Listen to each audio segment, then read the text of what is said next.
สวัสดีพ่อแม่พี่น้องทุกคนนะครับวันนี้ผมจะมาเล่าข่าวนะครับเกี่ยวกับเรื่องราวที่มันเกิดขึ้นเมื่อวาน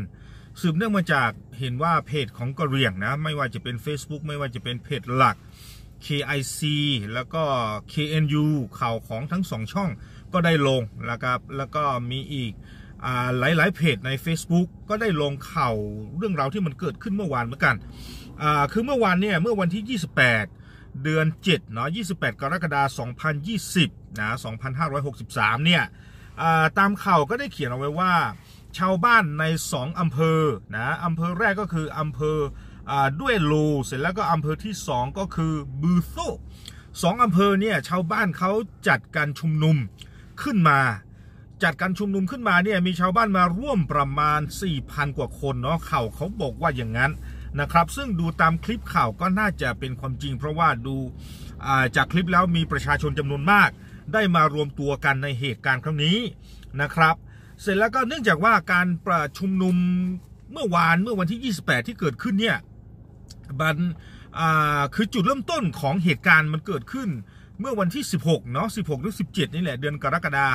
ปี2020ปีนี้แหละเมื่อวันที่17ที่ผ่านมาเนาะ16-17ที่ผ่านมานี่มีทหารพม่าแหกค่ายออกมา2คนแล้วก็ถืออาวุธเข้าไปในหมู่บ้านนะครับเสร็จแล้วก็ทำทีเป็นไปขอยืมกระสอบของเมียผู้ใหญ่บ้าน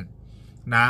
คือข่าวกะเหรี่ยงเขาเขียนเอาไว้ว่าอย่างนั้นว่าไปยืมกระสอบของเมียผู้ใหญ่บ้านก็บอกว่ากระสอบไม่ว่างใส่ลูกเนียงไปเต็มหมดแล้วดังนั้นทำให้ทหารพม่า2คนนั้นไม่พอใจ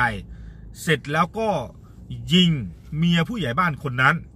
นะยิงเมียผู้ใหญ่บ้าน3นัดนะนัดแรกยิงเข้าไปที่หน้านัดที่2ก็คือยิงเข้าไปที่ปากยิงเข้าไปในปากเลยนัดที่3ยิงไปที่หน้าอกทำให้เมียผู้ใหญ่บ้านเสียชีวิตทันทีนะเสียชีวิตทันทีแล้วก็ในข่าวเนี่ยก็ได้บอกว่าทหารพม่า2คนนั้นได้ปลดเอาทรัพย์สินของเมียผู้ใหญ่บ้านมีสร้อยทอง1เส้นแล้วก็มีต่างหูอีก1คู่แล้วก็ได้หลบหนีออกไปเหตุการณ์ครั้งนั้นเนี่ยทำให้ชาวบ้านชาวกะเหรี่ยงที่อยู่ในละแวกนั้นเกิดความไม่พอใจอย่างยิ่งกับการกระทำของ2ทหารพม่าจึงได้ออกมาเรียกร้องว่า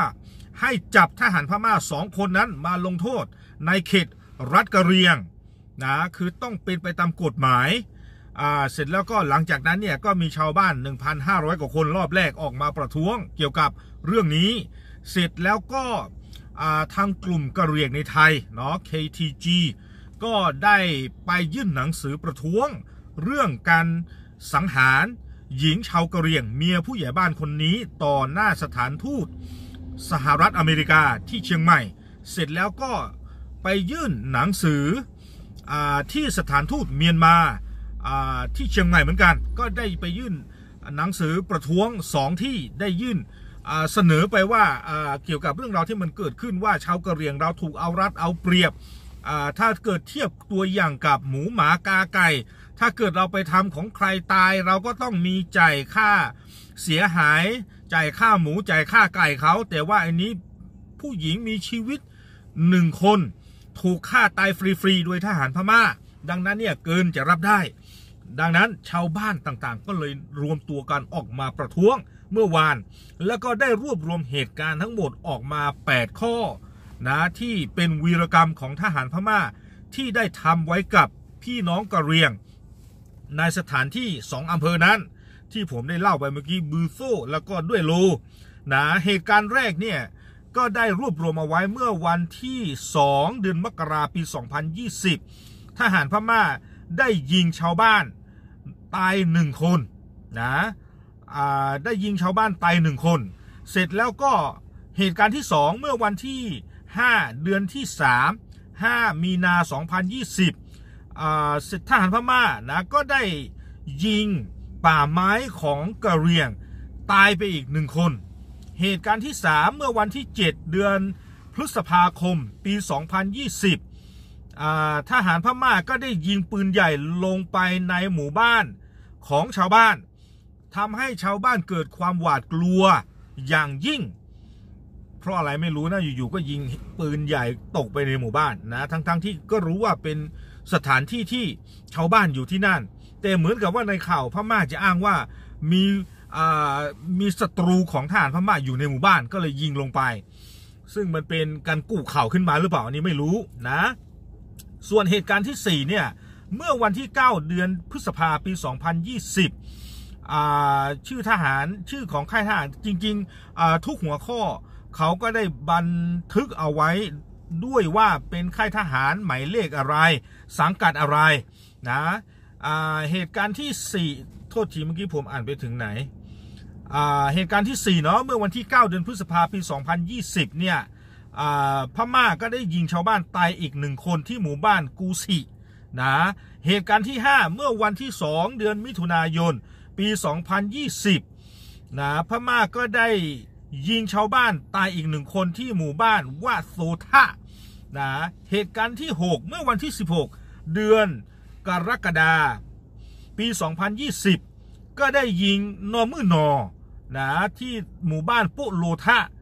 ตายไปอีก1คนอันนี้คือนอมือนอคนที่เป็นเหตุให้ชาวกะเหรี่ยงออกมาประท้วงนี่แหละเมียผู้ใหญ่บ้านที่ผมพูดถึงนี่แหละนะนั่นคือเหตุการณ์ที่6ส่วนเหตุการณ์ที่7เนี่ยก็ได้เขียนเอาไว้ว่าพม่าเนี่ยได้ออกลาดตระเวนบนถนนเสร็จแล้วก็ได้ยึดถนนประมาณว่าประกาศว่าถนนเส้นนี้ห้ามชาวบ้านสัญจรไปมาถ้าเกิดเห็นชาวบ้านสัญจรไปมาเนี่ยเขาก็จะยิงด้วยอาวุธปืนซึ่งทำให้เกิดความยากลำบากในการดำเนินชีวิตของชาวบ้านที่อยู่แถวๆนั้นปกติเนี่ยคือมันต้องไม่มีการจำกัดบริเวณแบบนั้นชาวบ้านอยากไปไหนเมื่อไหร่ก็ไปได้มาไหนเมื่อไหร่ก็มาได้แต่อันนี้พอทหารพม่ามาตั้งค่ายใกล้กับหมู่บ้านทำให้ชาวบ้านเขาไม่มีอิสระในการดำเนินชีวิตจะไปเก็บผักเก็บปลาจะไปหากินอะไรตามแนวป่าพวกนี้ตามลำห้วยลำธารก็ทำไม่ได้เพราะกลัวทหารพม่าจะยิงนะ